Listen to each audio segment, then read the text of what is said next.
conférence de presse. Il réservera sa déclaration, son discours aux parlementaires. Un débat suivra à l'Assemblée et au Sénat, puis un vote. Le pari des gens d'Emmanuel Macron a été critiqué au début de semaine par son opposition. Comment réagissent les principaux partis politiques ce soir au nouveau choix du président? Hugo Capelli, Armel Exposito et Thierry Turpin. Une allocution présidentielle et des réactions ce soir dans la classe politique, à commencer par la droite. Les Républicains estiment que le président a perdu son pari sur les écoles. Anticiper les vacances scolaires, très bien, mais il faut très vite reprendre le chemin d'une scolarité normale. Et là, je n'ai pas entendu d'assurance sur ce point. C'est la raison pour laquelle il faut vacciner les enseignants, tester les élèves massivement pour une scolarité la plus normale possible. Pour les équistes, c'est l'échec de l'actuelle majorité. Vous voyez bien qu'il n'y a aucun gain dans cette situation. Dans les écologistes, qu'est-ce qu'on en a dit et nous allons prendre pour secret toutes et tous dans un confinement qui devrait être plus long que s'il n'avait été un confinement par anticipation. À gauche, même son de cloche, chez la France Insoumise.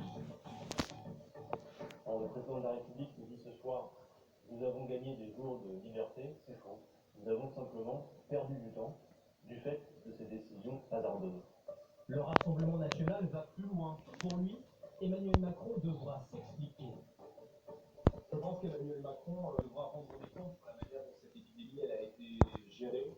Je pense que l'Union européenne devra rendre des comptes parce qu'on est aujourd'hui la risée du monde. C'est un pari perdu pour Emmanuel Macron, c'est un aveu d'échec. Et que quand on ferme les gens, on a le sentiment qu'ils n'ont aucune autre alternative à proposer aux Français.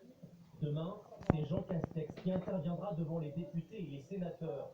Au programme, un débat suivi d'un vote sur les nouvelles mesures qui vont entrer en vigueur. La lumière au bout du tunnel, ce sont les vaccins. On attend que des divisions deviennent en avril. Alors il va falloir accélérer le rythme en déployant de nouveaux centres de vaccination, des vaccinodromes, en mobilisant pompiers, infirmiers, vétérinaires et en visant de nouveaux publics. Question-réponse. Gilles Longchamp, Hervé Pozzo avec Anthony Martel. Une campagne qui doit s'intensifier, accélérer pour réussir un pari, 30 millions de Français vaccinés d'ici l'été. Alors, quel public vacciner en priorité?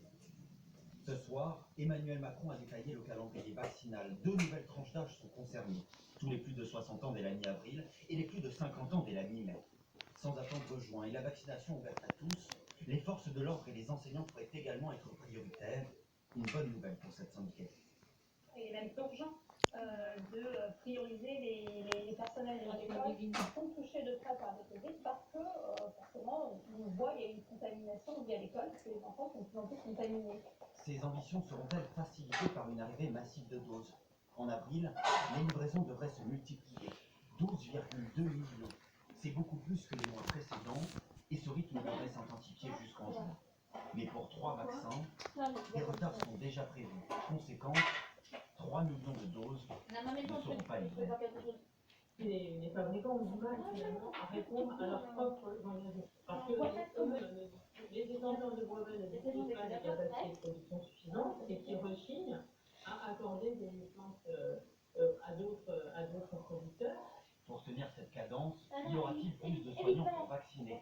Jusqu'à présent, seuls les infirmiers et les pharmaciens avaient cette autorisation. Mais depuis cette semaine, les dentistes, vétérinaires, infirmières à domicile, certains étudiants en santé et les pompiers pourront eux aussi prêter main forte.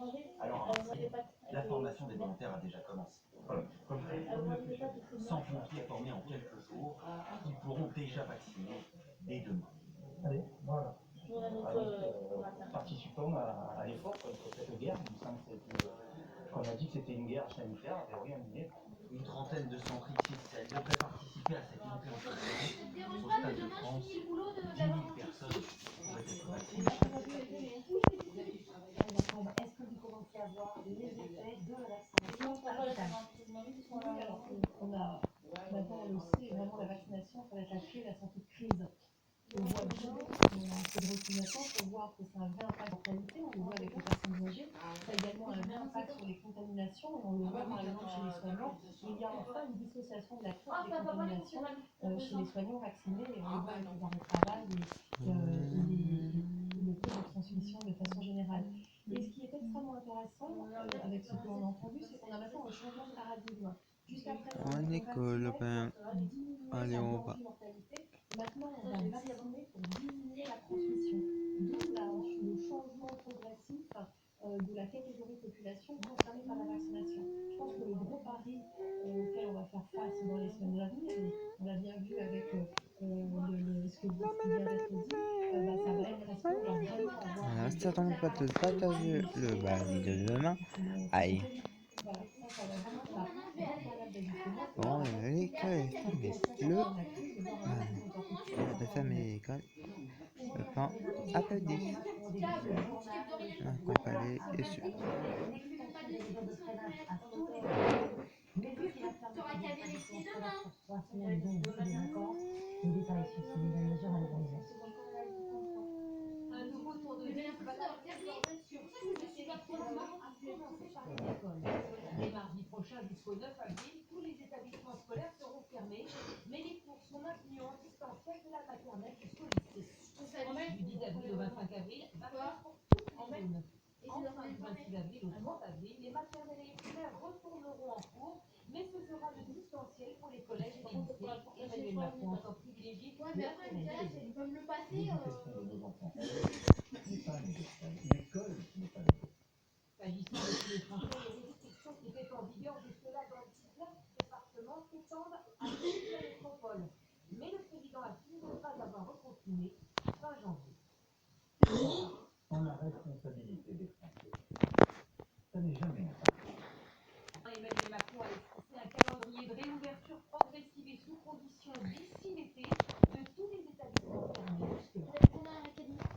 C'est la fin de ce journal. Merci à vous, Karina Combe, d'être venue sur votre plateau. Merci Nathalie et Alexandra. Dans un instant, le film Les Ombres du Pastel avec Fabien de Vian, après le roman de Marc Wanitzki, Le Syndrome de Troyes.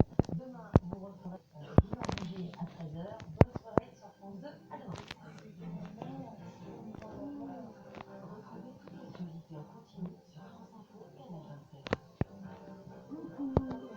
Quand j'ai trouvé le corps, j'ai essuyé les enfants qui larmes. J'ai pris la boutique qui est arrivée. Bon, d'accord. Non, mais c'est tout comme. Elle a poussé à bout. Je crois que j'ai une petite idée que j'ai quand même d'accord tous les heures. C'est quoi le nom? Je n'en peux plus. Je veux que ça s'arrête. Regardez les choses en face. Beaulieu s'est suicidé, c'est évident. Je vais élever l'inculpation. La banlieue, c'est pas celui. Loin de la boutique, t'as un couloir. Ah, mais la musique, il disait que c'était une grosse merde. C'est tout sur la colette. Ouais. Moi, je croyais que c'était criminel.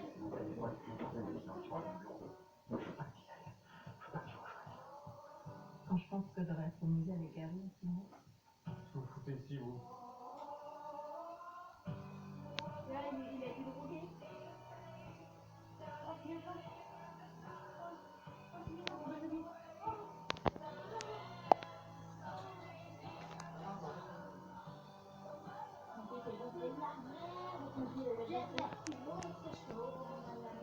Moi, je vais mettre sur autre chose.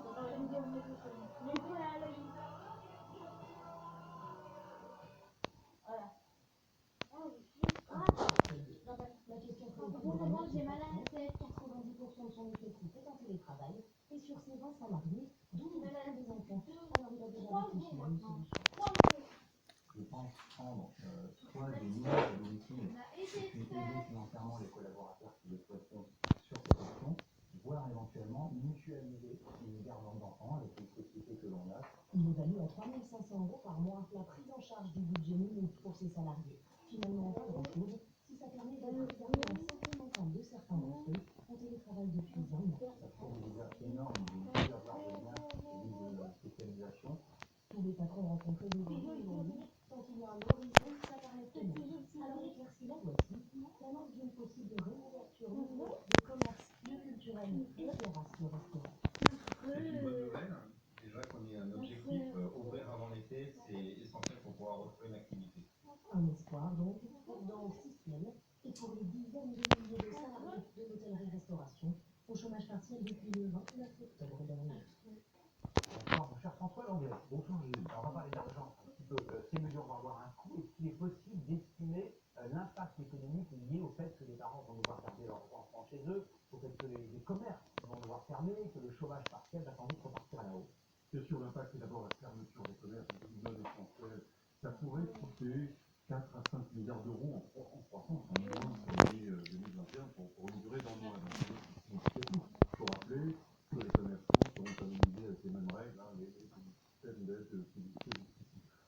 impact, vous l'avez dit, c'est l'impact indirect de la fermeture des écoles. On a calculé qu'en gros, dès lors qu'on ferme les écoles, 15% des salariés manquent à l'appel.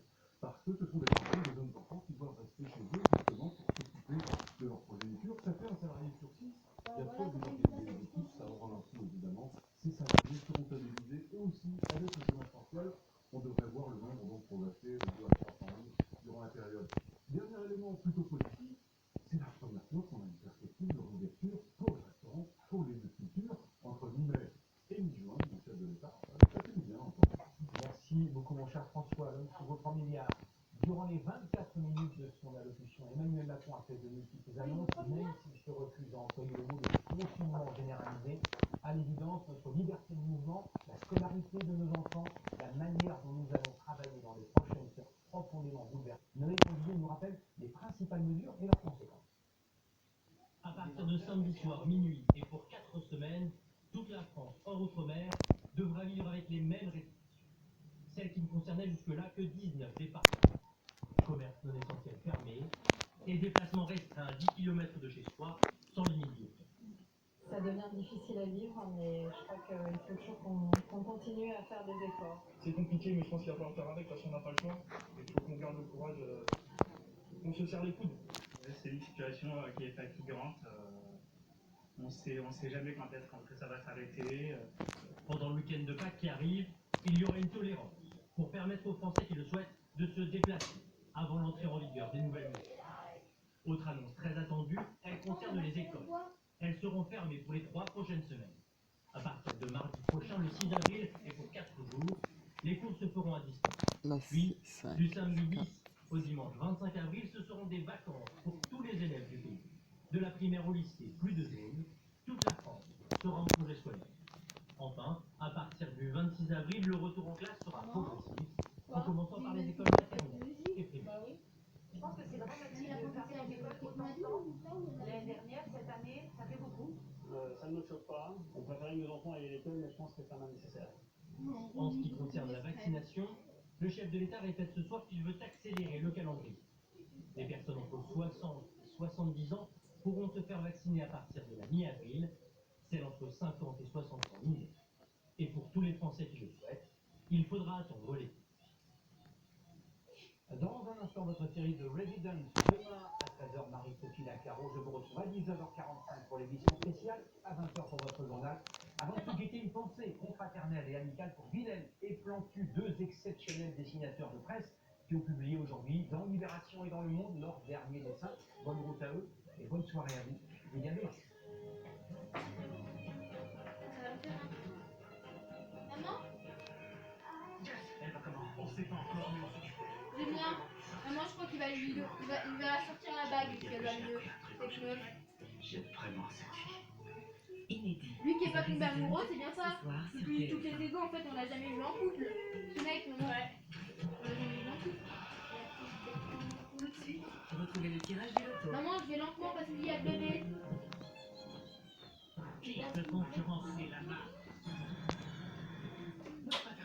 Avec Meuf Privilège, j'ai des remises sur l'entretien, la fleur et les pièces détachées de ma voiture. Oh, t'es grand là. Maman, hein, t'as dit ça? Nous cherchons à créer un café de la plus haute qualité. Avec chaque tasse, contribuons à protéger ce qui est précieux, faisant renaître de l'espoir dans des régions caféières oubliées. Réduisons nos impacts à travers les multiples possibilités de recyclage. Parce qu'avec chaque tasse, nous transformons le rituel du café en un engagement. L'espresso. Non, Moderne. ça ça tombe. Découvrez notre Bien, c'est bien. On vient. Bisous, un bisou aimé. C'est.